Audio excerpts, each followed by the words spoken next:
Transcription number 294. Ready? Start. Mr. Chairman, I am placing on the table of the House a notification which makes applicable to the Life Insurance Corporation certain provisions of the Insurance Act. The House will recall that Section 43 of the Life Insurance Corporation Act lays down that these provisions would be made applicable to the Life Insurance Corporation subject to such conditions and modifications as may be specified in the notification.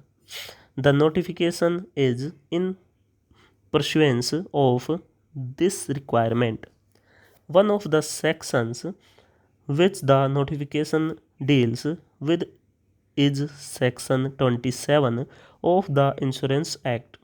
It is by now common knowledge that this section defines in fairly precise terms the ambit within which an insurer could operate in the matter of investments. By making it applicable to the Life Insurance Corporation, government is laying down the framework within which the Life Insurance Corporation can similarly operate. In short, this modified section contains by and large the investment policy which the Life Insurance Corporation will follow. There are good reasons as to why the salutary provisions of Section 27 should be retained.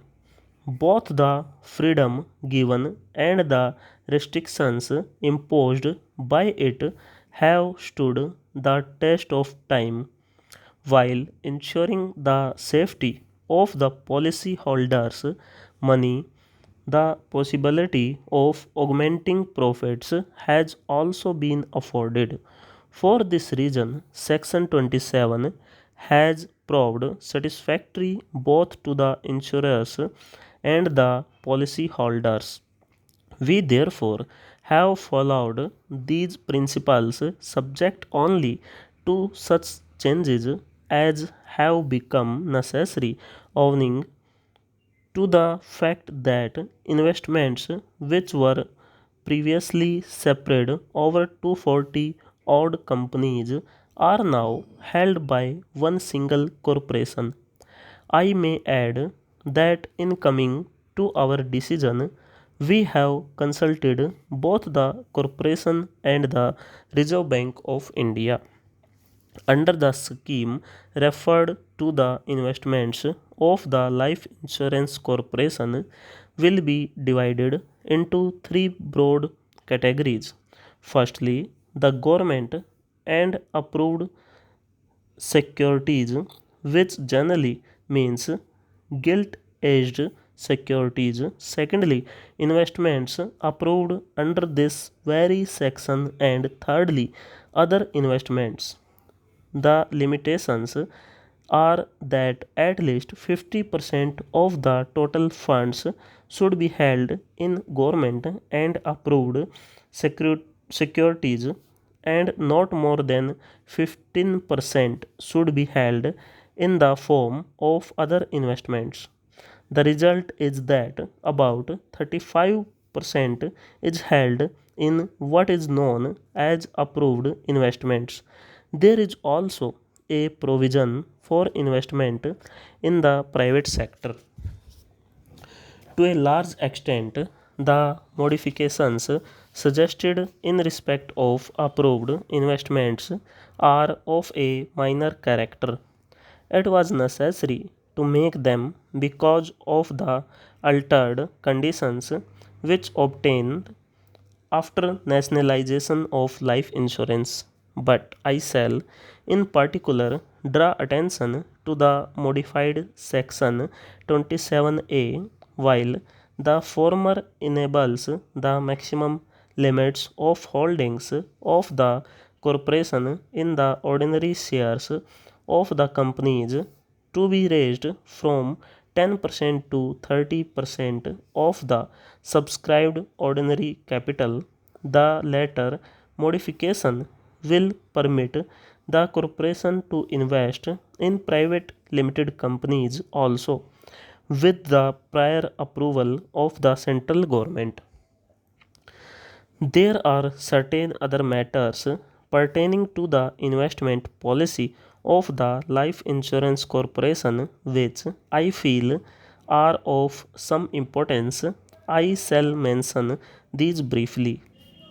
To begin with, I would like to make it quite clear that the Life Insurance Corporation shall always keep in mind the provision of Section 6 within bracket 1 of the Life Insurance Corporation Act, which enjoins on it the duty of carrying on its business to the best advantage of the community. Let me be more specific. Whereas the Life Insurance Corporation will always bear in mind that its primary obligation is to its policy holders whose money it holds in trust and will work as far as possible on business principles. It will never lose sight of the fact that as the single largest investor in India, it has to keep before it the interests of the community as a whole. It will therefore invest in ventures which further the social advancement of the country. It will take no parochial views. Its funds are drawn from all over India and they will be invested for the good of the entire country.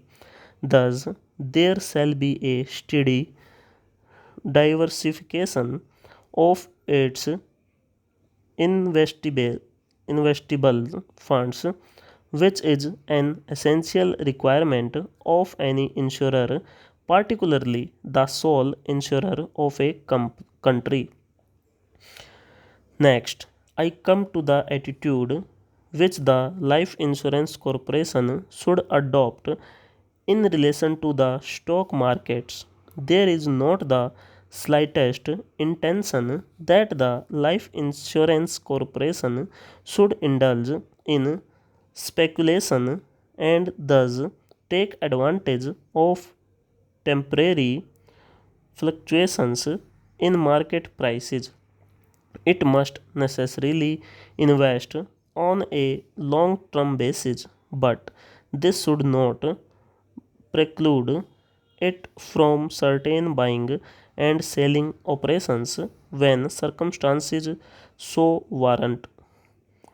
It will actively examine its investment portfolio from time to time and decide whether certain of its holdings are worth keeping of or disposing of.